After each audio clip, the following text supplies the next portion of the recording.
What's up? Welcome to Nowstalgia. Dave here with a review of Clairo's third album, Charm. Clairo, the indie pop singer who blew up quite a while ago at this point, actually really a pre-TikTok blow up, more going viral with YouTube covers, lo-fi covers and whatnot. And since then, Clairo has really been established as one of the ascendant female faces when it comes to pop music.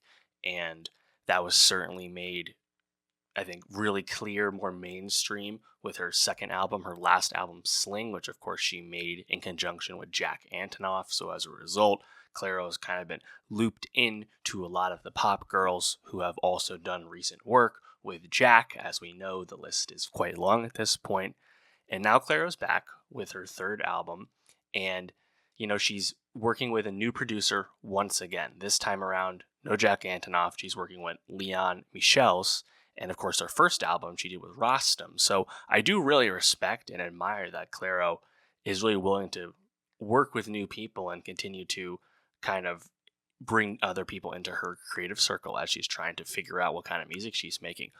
Ultimately, Clairo's third album, Charm, is almost like a distillation or a finer focus on what she was doing on the last album, Sling. This is very much kind of leaving the bedroom pop of the debut behind, really leaning into that kind of folk pop, indie pop. It's understated. It's certainly not commercial music. And I think what I almost get hung up on a bit with Clairo is I find her vocals, unfortunately, understated and unremarkable at times. And it's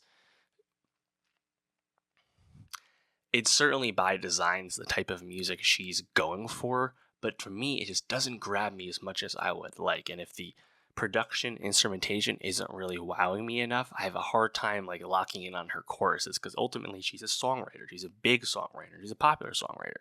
But I have a hard time connecting with a lot of this music more often than not. It's just not really in my wheelhouse. That being said, there are some moments I did like, or moments that stood out to me. Anyway, I think the lead single, which is kind of becoming a pretty solid hit already, Sexy to Someone, that one I really enjoy. I think the drums, the bass, the keys, like just musically it sounds really nice. I really enjoyed the song Second Nature as well, track 3. The keys, the melody actually stands out. Unfortunately though, like the verses from Clairo to me were a bit dull on this one, even if it's got a pretty sticky melody at its center. Clairo making a song called Slow Dance, unsurprisingly, didn't really do a whole lot for me. It's just not the right mix. Thank You, though, the next song really stood out to me. That one is up-tempo, the drums are really nice, the keys are great, kind of going up and down the musical scale as well. I think it's really kind of fun and lively composition. Sounds awesome.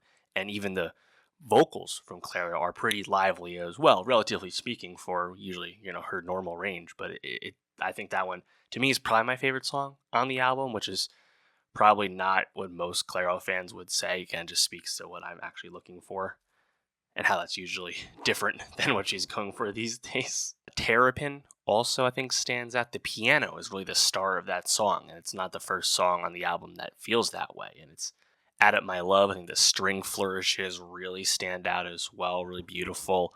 But again, I'm really focusing on like musical choices and background music where the vocals never really get me. And if the vocals don't get me, I have a hard time latching on to the lyrics. So, Clairo, not really for me in this current mold. I think I like the bedroom pop era, first 1.0 Clairo. I definitely like that version a lot more.